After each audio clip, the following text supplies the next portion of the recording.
Burnout isn't motivation for anything.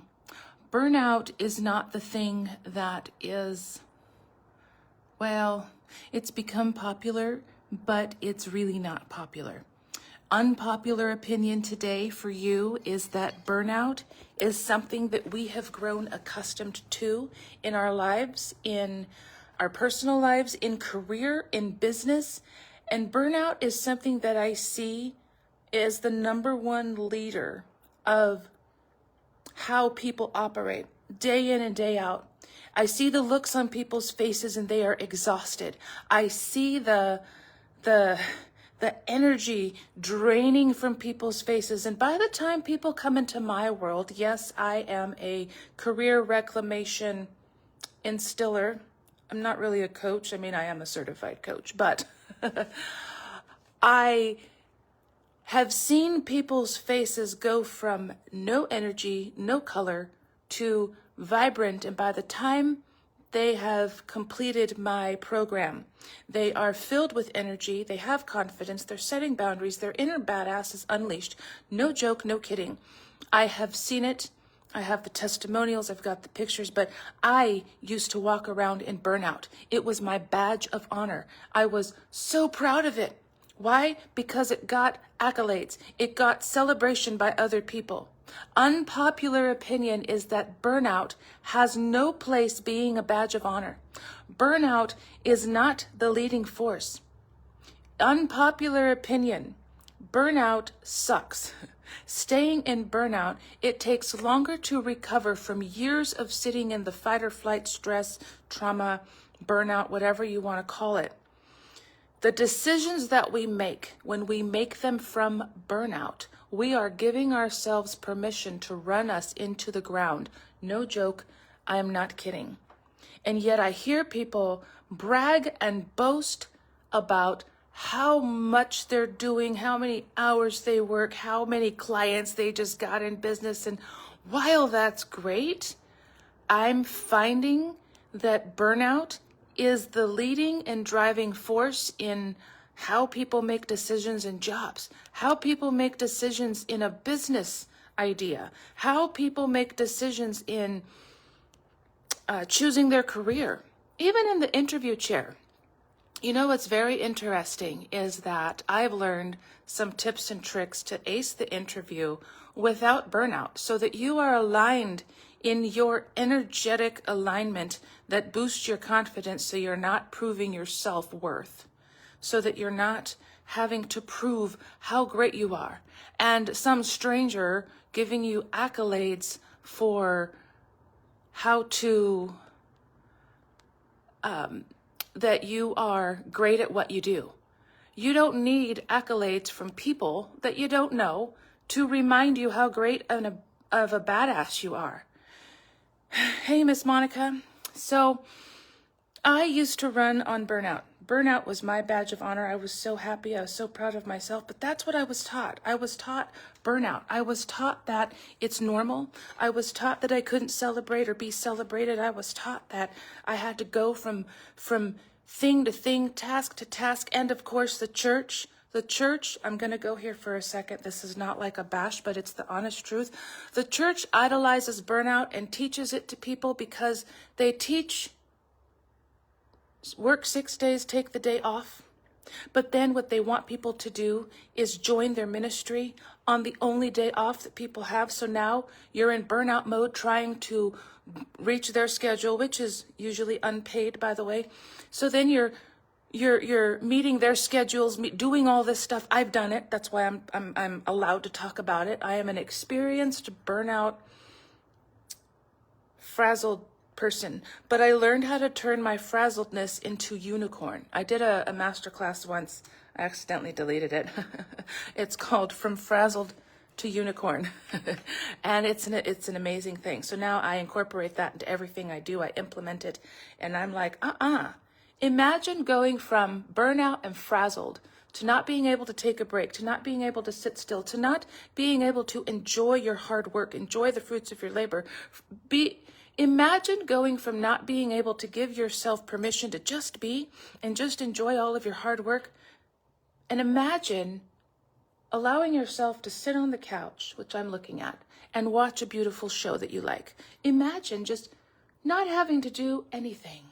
Imagine only completing that one thing and then being okay and allowing yourself to like, it's kind of like, what are the only things we celebrate? Answer that in the comments. And no answer is wrong. You're not being graded. This isn't a test. What do we celebrate? Graduations, birthdays. We celebrate people's lives, okay? We celebrate births. We celebrate, what else? We celebrate when people graduate college. We celebrate people who graduate high school. We celebrate people for getting straight A's in school. We celebrate people for winning the game. Yes. If you're a parent that's watching and your kids are in sports, you know what I'm talking about, you sports buffs. We celebrate all the big stuff, and yet one of the most uncelebrated, non-popular thing is to celebrate ourselves. One of the weirdest things that I do when people come in my direction, and if you're an OG, type in the comments, OG, with me, I lead people through what I call a reclamation to find themselves, and I lead them to celebrate every little thing. I'm like, I don't care if you got out of bed today, I want you to come in and I want you to celebrate. This is when I coach my clients. I'm like, I don't care if you made yourself a cup of beautiful coffee and you're able to sit and sip it. I want you to celebrate the shit out of that. Because why? Because you are learning how to unlearn all the crap you did that forced you to step into burnout. Causes people to age faster. I see when people get into management positions, they age in a short amount of time, and I'm like, wow, you look tired, you look frazzled. I see it every day at my job. I'm like, whoa, I don't want your job. Reason why is because you're showing me what it's like to live a life in burnout where a job owns you and controls you and you don't set boundaries. So for me, if one more person doesn't know how to set boundaries for their job or their life, I'm like, this ain't happening no more. And so I am the boundary reclamation person. I'm actually in the process of creating something phenomenal for everyday thing that you can open up on your phone, look at, and choose one thing to implement every single day to set a boundary, even saying no to overtime and all that stuff. So you're not like, so you're not burning yourself out. Saying no to that extra class, extra course, whatever it is. So you can just breathe. And I'm going to say this. Then you can turn into the most unfuckwithable person ever on the planet, because then you'll be like, I don't need to do that. And you're going to be okay when you say that. You're not going to feel some physiological response going, oh no, I'm going to die. No, you're not. I promise. It's a weird phenomenon, but if you think about it, in other countries that we hear about, we're jealous, right? Because we can't do what they do, because America, what is their number one driving factor? Go, go, go. Do. Stress. And burn yourself out. It's like, why? But we're not taught how to set boundaries for ourselves, to say no. Instead, I think if more people, I'm also speaking from experience, I'm also speaking to myself. When more people tap into knowing what they want, I'm not kidding, you will start implementing that. Because if you can do this, ready for your activation, I gotta get going. Get out a piece of paper. And on one side of your paper, I want you to write all the things you don't want. Just do it. And that's going to be first. And the reason why that's going to be first is because it's going to be the easiest thing to get out of your head. Then, on the other side of the paper, or on a different piece of paper, I want you to look at your list of things that you don't want. And then you're going to write the things that you do want. Now, the list of things that you don't want is going to be an indicator of what is evident in your life, of things that need to go.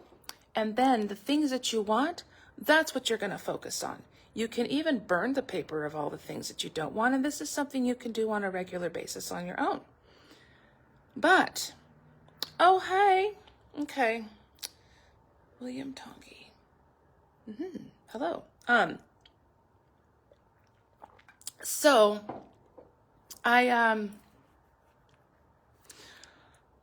so that's what I have for you today.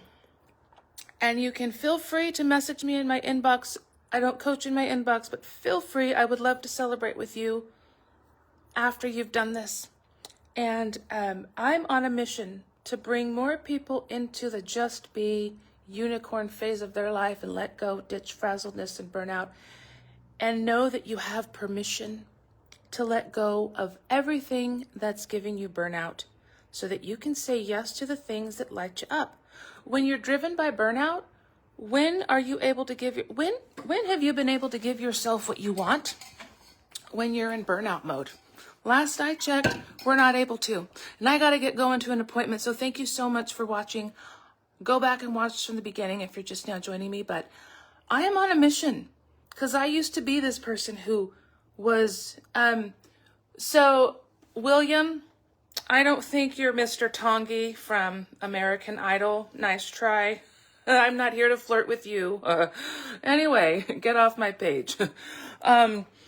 So, yes, I am married. It's in my bio on my wall. Stop asking me that. So, that's how to set boundaries too. Okay? So I'm on a mission to bring as many people with me to reclaim back their lives, step into who they are, reclaim their identity, to be able to say yes to things without guilt, without shame, and unapologetically show up in the badass that you are with inner strength, and you're energized and your confidence is up there. We can't lead if we are disempowered. So with that, I really got to go. Bye-bye.